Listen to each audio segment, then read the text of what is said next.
آپ کو پیاس لگی ہے، پیاس بجھانے کے لیے ایک علت یہ ہے کہ پانی پیو، پیاس بجھ جائے گی۔ اور اگر آپ خوش نصیب ہیں، اگر دودھ مل جائے تو کیسا ہوگا؟ تو بھی پیاس بجھ جائے گی۔ اگر گنے کا رس مل جائے تو بھی پیاس بجھ جائے گی۔ اور اگر آپ کو گنے کا رس بھی نہیں ملتا، سیب کا جوس مل جائے، کیلے کا جوس مل جائے، ٹھیک ہے، تو یہاں پر دیکھیں پیاس بجھانے کے لیے کوئی ایک علت نہیں ہے، بلکہ کئی ساری علت اور اسباب ہیں جن کے ذریعے پیاس بجھائی جا سکتی ہے۔ تو نتیجے میں ہم کہیں گے کہ یہ علت منحصرہ انصراف سے بھی ہمیں سمجھ میں نہیں آتی۔ تو اب کس سے ہمیں سمجھ میں آئے گی؟ کہتے ہیں بھائی اگر آپ کسی طریقے سے متکلم کے انداز بیان سے سمجھ سکتے ہیں کہ متکلم تمام علل کو بیان کر سکتا تھا، لیکن اس نے تمام علت کو بیان نہیں کیا، صرف ایک علت کو بیان کیا، تو اس سے پتہ چلتا ہے کہ یہی علت ہے اس جزا کی، ٹھیک ہے۔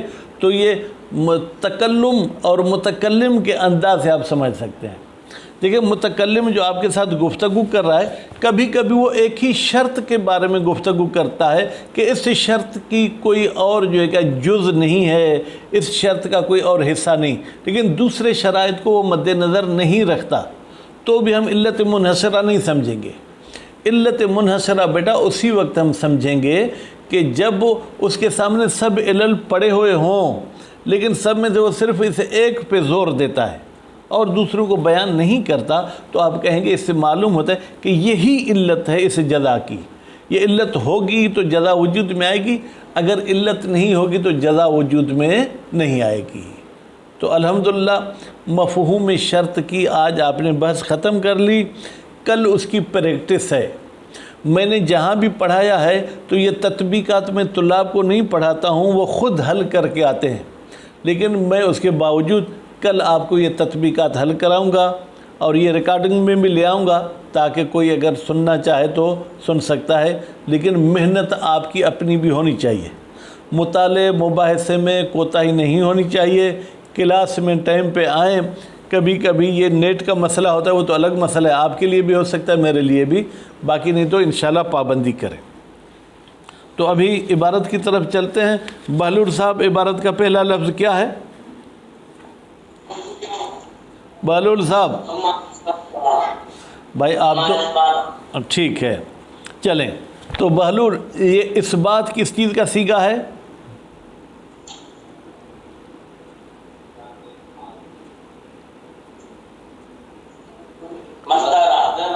کس باب کا؟ شاباش، بالکل صحیح۔ اگر میں آپ کے قریب ہوتا تو آپ کو ایک ٹافی کھلاتا۔ اما اثباتو ہا، بیٹا ہا کی ضمیر جو ہے وہ واحد مونس کی ہے، یہ ان تین امور کی طرف جا رہی ہے جو آپ پچھلے پڑھ کے آئے۔ بطریق الاول، بیٹا ملازمہ، ترتب اور علت منحصرہ کا ثابت کرنا پہلے طریقے سے۔ پہلے طریقے سے مراد کیا ہے؟ اے بالدلالت الوضعیہ، دلالت وضعیہ کے ذریعے۔ فالحق، تو قول حق یہ ہے، دلالت الجملۃ الشرطیۃ علی الامرین، جملہ شرطیہ دو امر پر دلالت کرتا ہے۔ علی دوست گرمی کو چھوڑو، درس پہ توجہ دو۔ الملازمہ و ترتب، بیٹا پہلی بات بھی وضع کے ذریعے سمجھ میں آتی ہے، یعنی کیا؟ یہ کس کا بچہ ہے؟ اچھا، الملازمہ و ترتب، بیٹا ایک ملازمہ کے ذریعے اور ایک